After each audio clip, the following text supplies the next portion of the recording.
Kau bikin aku bahagia, Din. Dan aku pengen bikin kamu bahagia juga. Aku akan turutin semua mau kamu. Hai, selamat datang kembali di Cut to Cut. Bagi kawan-kawan yang pernah menonton film Nanti Kita Cerita Tentang Hari Ini atau NKCTHI, pasti familiar dengan salah satu karakter yang cukup mencuri perhatian bernama Kale. Seorang karakter musisi yang cukup charming namun bisa dengan sangat kejam mematahkan hati seorang perempuan bernama Awan. Orang-orang menyebut jenis laki-laki seperti ini adalah laki-laki fuckboy atau cowok fuckboy. Nah, kali ini Visinema hadir dengan menghadirkan sebuah film spin-off yang khusus menceritakan tentang karakter si Kale-Kale ini.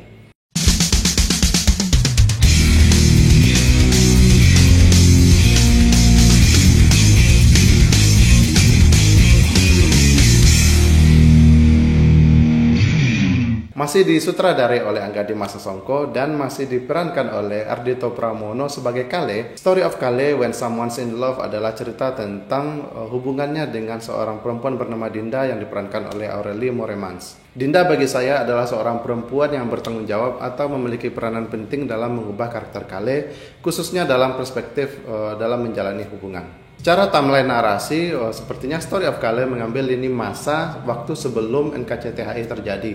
Maksudnya, perkenalannya dengan Dinda terjadi sebelum perkenalannya dengan Awan. Kenapa saya bilang begitu? Karena di sini terlihat bahwa pertama indikasinya Kale di sini masih tergabung sebagai pemain additional band Arah yang kemudian melamar menjadi manajernya band Arah yang di NKCTHI diceritakan sebagai Kale di sana menjadi manajernya. Di Story of Kale diceritakan bagaimana proses Kale menjadi manajer band Arah tersebut. Kemudian di sini juga diceritakan bagaimana Kale bertemu dengan Dinda yang kemudian mengubah karakter Kale yang kita lihat di NKCTHI. Disinilah sebetulnya bagaimana Kale akhirnya mendapatkan perspektif tertentu, yaitu tentang bagaimana cara menjalani hubungannya dengan seseorang. Kalau kawan-kawan ingat bagaimana Kale mematahkan hati Awan, menolak cinta Awan dengan kata-kata khasnya, yaitu bukan tanggung jawab dia mengurusi soal kebahagiaan orang lain. Nah, ternyata sikap seperti ini didapatkan oleh Kale ketika bertemu dengan Dinda. Nah, maksud saya sikap ini dia dapatkan setelah berhubungan dengan Dinda. Dan saya rasa cukup beralasan ketika Kale menjadi seorang laki-laki fuckboy di film NKCTHI. Karena disinilah diceritakan rootnya atau sumbernya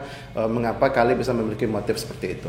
Film ini kabarnya diproduksi saat pandemi, artinya seluruh produksi film ini mengikuti protokol kesehatan yang sangat terlihat dari bagaimana film ini diproduksi dengan secara seminimalis mungkin. Bahkan terlihat bahwa film ini sengaja ditulis dengan karakter yang tidak terlalu banyak, artinya seluruh screen hanya diisi oleh dua karakter, Kale dan Dinda saja, walaupun beberapa part dibantu oleh beberapa supporting seperti Tanta Ginting sebagai Tanta, Roy Sungkono sebagai Roy, Arya Saloka sebagai Argo yang menjadi mantan pacarnya Dinda, Gilbert Pohan sebagai Ibe dan Aziza Hanum sebagai Hanum. Meski diproduksi selama pandemi dan dengan keterbatasan tentunya, tapi bukan berarti film ini dibuat ala kadarnya. Tentu saja bersumber dari naskah yang ditulis dengan cukup solid oleh M. Irfan Ramli yang berhasil menyuntikkan unsur narasi yang cukup bergizi meski dengan pengadeganan yang cukup minimalis. Namun jelas unsur-unsur basic tetap ada, seperti adanya 3 babak, ada setup, ada konflik, ada resolusi. Tapi yang jelas terlihat bahwa film ini berupaya mengurangi ruang gerak para pemainnya atau para karakternya. Sebagai gantinya, film ini berupaya mempertebal konflik dengan menghadirkan perbedaan dua karakterisasi antara Kale dan Dinda yang dari awal dipersiapkan cukup matang.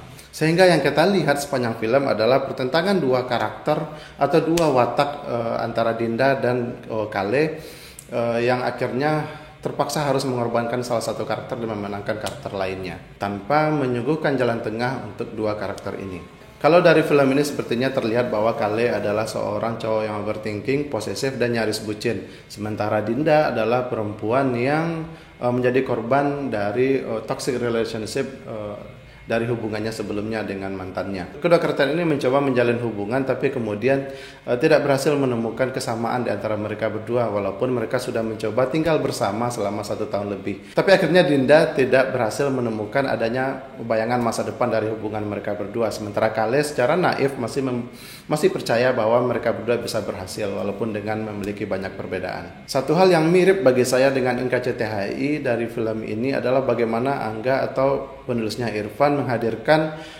karakter yang memiliki masalah dengan trauma. Nah, kalau di NKCTHI bagaimana karakternya menghadapi trauma kehilangan keluarga, tapi di Story of Kale diceritakan bagaimana karakternya melawan trauma dari hubungan toxic relationship sama dengan bagaimana trauma kehilangan ditinggal oleh orang yang dicintai. Hal yang menarik juga bagi saya di film ini bagaimana Angga berhasil menciptakan situasi atau efek claustrophobic dari keterjebakan Dinda dengan hubungannya dengan Kale di film ini. Sepanjang film saya bisa merasakan efek claustrophobic ini, bagaimana Dinda berupaya keluar dari hubungan mereka berdua.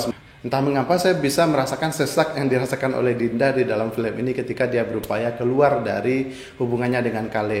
Nah, saya rasa film ini cukup berhasil mengkomunikasikan emosi dari kedua karakter, Dinda dan Kale, melalui sinematografi dan narasi dan dialog dari film ini. Satu hal lagi yang juga cukup menyenangkan bagi saya, nggak tahu ya bagi kalian, tapi bagi saya pribadi saya senang bahwa film ini tidak dibanjiri oleh quote-quote puitis tempelan yang kita temukan di film NKCTHI sebelumnya. Bagi saya era dengan film yang dibanjiri quote sudah berlalu. Saya mendambakan sebuah film yang murni menghadirkan pertentangan karakter, pertentangan watak sebuah tokohnya tanpa harus secara verbal menghadirkan quote-quote yang layak dikutip untuk menjadi status media sosial. Nah, sebagai risikonya memang film ini tidak memiliki quote-quote puitis seperti yang kita temukan di NKCTHI. Di sini Kale lebih casual, walaupun bucin tapi casual, dan saya suka pick up line-nya mendekati Dinda sangat matang, sangat mature, dan tidak gombal sama sekali. Nah, yang menjadi catatan saya dari film ini adalah ketika pertengkaran Dinda dengan Argo pacarnya, yang saya rasa secara emosional tidak berhasil saya tangkap. Entah mengapa saya tidak berhasil menangkap emosi Dinda ataupun emosi Argo di dalam scene pertengkaran mereka di ruang ganti ketika di awal scene. Dan entah mengapa saya merasa scene ini cukup dibuat-buat dan tidak menggambarkan toxic relationship sama sekali bagi saya. Tapi selebihnya bagi saya Story of Kale When Someone's in Love adalah film yang dengan eksekusi minimalis tapi tetap hadir mempesona seperti karya-karya Angga sebelumnya. Nah, bagi kawan-kawan yang ingin menonton film ini sudah bisa diakses melalui bioskoponline.com. Jangan nonton bajakan karena film ini sangat murah, bisa ditonton atau disewa hanya dengan membayar Rp10.000. Itu saja reviewnya. Dukung terus film Indonesia dan jangan lupa dukung channel ini dengan klik like dan subscribe. Sampai jumpa di video berikutnya dan salam sinema.